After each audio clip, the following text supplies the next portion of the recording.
you want to be changed, then no one can stop you to be changed. No one can desist you to be changed. No any worldly devil power can stop you to be changed if you really want to be changed. But if you don't want to be changed, then no one can change you. No any God can change you. Whom do you believe? Not Brahma, not Vishnu, not Maheshwara, not Ganesha, not Jagannath.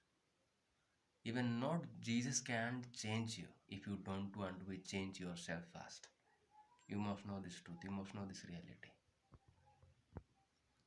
ଯଦି ଆପଣମାନେ ନିଜେ change ହେବା ପାଇଁ ଚାହୁଁଅଛନ୍ତି ତାହେଲେ ଏ ଦୁନିଆର କେଉଁ ମଧ୍ୟ ଲୋକ ଆପଣଙ୍କୁ ଅଟକାଇ ପାରିବ ନାହିଁ ଚେଞ୍ଜ ହେବାଠାରୁ।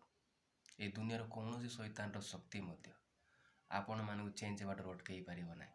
ଯଦି ସତରେ ପ୍ରକୃତରେ ଯଦି ଆପଣମାନେ ନିଜେ ଚେଞ୍ଜ ହେବା ପାଇଁ ଚାହୁଁଅଛନ୍ତି, କିନ୍ତୁ ଯଦି ଆପଣମାନେ ନିଜେ ଚେଞ୍ଜ ହେବା ପାଇଁ ଚାହୁଁନାହାନ୍ତି ତାହେଲେ ଏ ଦୁନିଆର କେଉଁ ମଧ୍ୟ ଲୋକ କେଉଁ ମଧ୍ୟ ଭଗବାନ ଆପଣମାନଙ୍କୁ ଚେଞ୍ଜ କରିପାରିବ ନାହିଁ।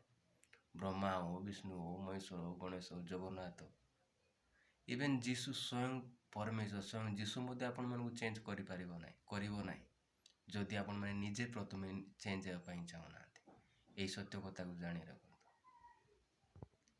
If you want to be changed, no one can stop you to be changed. No one can desist you to be changed except you. But if you don't want to be changed, then no one can change you. No any God can change you. You must know this truth. You must know this reality. ଯଦି ଆପଣମାନେ ନିଜେ change ହେବା ପାଇଁ ଚାହୁଁଅଛନ୍ତି ତାହେଲେ ଦୁନିଆର କୌଣସି ଲୋକ ମଧ୍ୟ ବା କୌଣସି ଶୈତାନ ଶକ୍ତି ମଧ୍ୟ ଆପଣଙ୍କୁ ଚେଞ୍ଜ ହେବାଠାରୁ ଅଟକାଇ ପାରିବ ନାହିଁ। କିନ୍ତୁ ଯଦି ନିଜେ ଚେଞ୍ଜ ହେବା ପାଇଁ ଚାହୁଁନାହାନ୍ତି ତାହେଲେ ଆପଣମାନେ କେଉଁ ମଧ୍ୟ ଭଗବାନ ଯୀଶୁ ହଉ ବା କେଉଁ ମଧ୍ୟ ଭଗବାନ ଆପଣଙ୍କୁ ଚେଞ୍ଜ କରିପାରିବ ନାହିଁ। ଏ ସତ୍ୟ କଥାକୁ ଜାଣି ରଖନ୍ତୁ। Who is stopping you to be changed in your life? Except you, no one can change, stopping you to be change your life. You are the only one that stopping you to be change your life.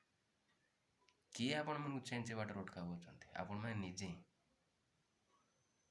ହିଁ change ହେବାଠାରୁ ଅଟକାଉଛନ୍ତି। ଯଦି ଆପଣମାନେ ନିଜେ change ହେବା ପାଇଁ ଚାହୁଁଅଛନ୍ତି ଏ ଦୁନିଆର କୌଣସି ଶୈତାନ ମଧ୍ୟ ଅଟକାଇ ପାରିବ ନାହିଁ ଚେଞ୍ଜ ହେବାଠାରୁ। ଏହି ସତ୍ୟ କଥାକୁ ଜାଣି ରଖନ୍ତୁ।